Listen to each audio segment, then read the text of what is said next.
Hey friends, Valentine's Day is coming up and we are going to make a Chickpea Blondie sweet treat. So we're gonna start off with a 15.5 ounce can of chickpeas. These are also called garbanzo beans. I'm going to open the can and I'm gonna completely drain these into my strainer here. And I'm gonna give it a little rinse with cold water just to get salt off of it and any of that liquid that's been sitting in the can with the garbanzo beans. Give these a little shake, get the excess water off. I'm going to put the rinsed can of garbanzo beans into the food processor along with 2 other ingredients. So you can add either 1/3 cup honey or maple syrup if you're looking for a vegan option.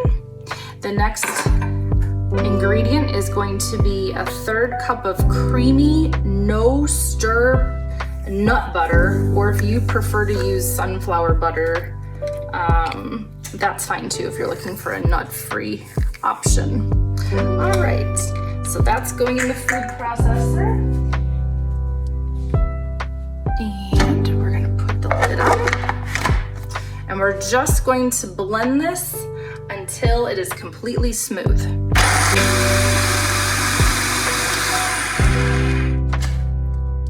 Periodically, I like to take the lid off and scrape down the sides just to move everything around, make sure everything's getting blended cohesively.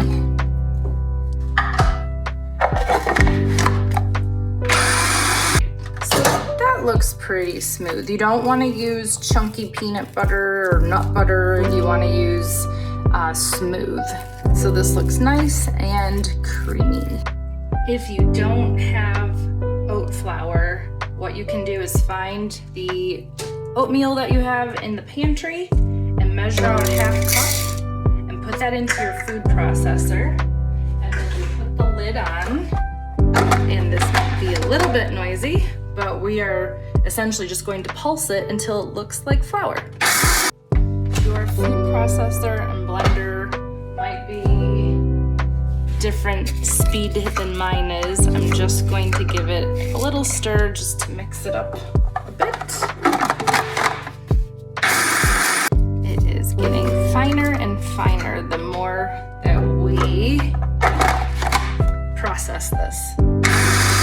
Looks really nice. You just want it to be a fine texture. For this recipe, it's okay if there are little, pieces of oats in here. It doesn't have to be completely pulverized. I'm gonna give it one more go. Now, in a large mixing bowl, we are going to add the oat flour that we just made or bought. And then 2/3 cup of raw cane sugar or sugar substitute, 1/4 cup of kosher salt, a teaspoon of baking powder, and a 1/2 teaspoon of baking soda, and 3 teaspoons of cinnamon. And we are take our whisk. This does not need to go in a mixer. We can easily mix this by hand. And then we're gonna add that chickpea nut butter maple syrup mixture that we pulled out of the food processor.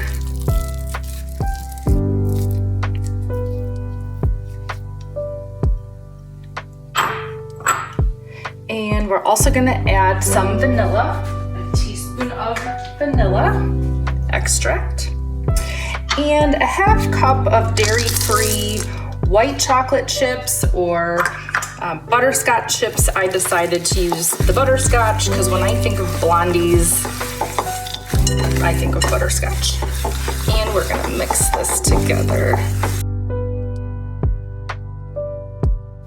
Now I have an 8x8 pan that I have lined with parchment paper so that once it's done baking, I can just pull the parchment paper out and it's easy to get the batter to release from the bottom of the pan, we are going to add our mixture into the pan here.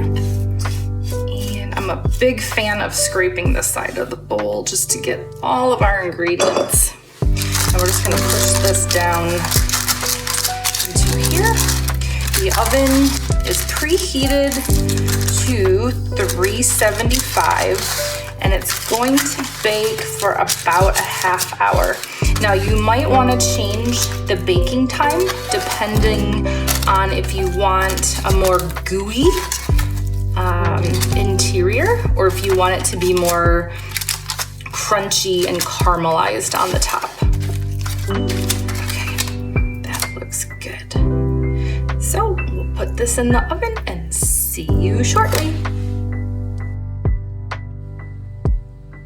Okay, it's been actually 40 minutes. I set the timer for 30, but then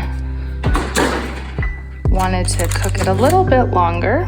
So it is firm to the touch. So we're gonna pull this out by the parchment paper and put it on the cutting board so we can cut it. All right, we're gonna pull our blondie out. And see, our pan is pretty clean now, minimal cleanup. And I'm just gonna pull away the paper a bit. And we should be able to cut this into 12 pieces. If you wanted to actually pull out a ruler and measure that, you could. But I just wanna show you what one piece looks like.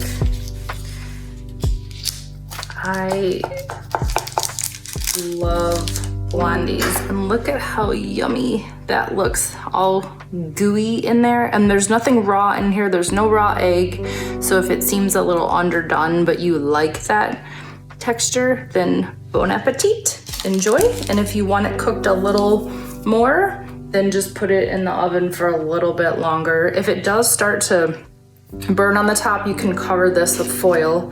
But let us know if you try this recipe, and happy Valentine's Day. See you soon.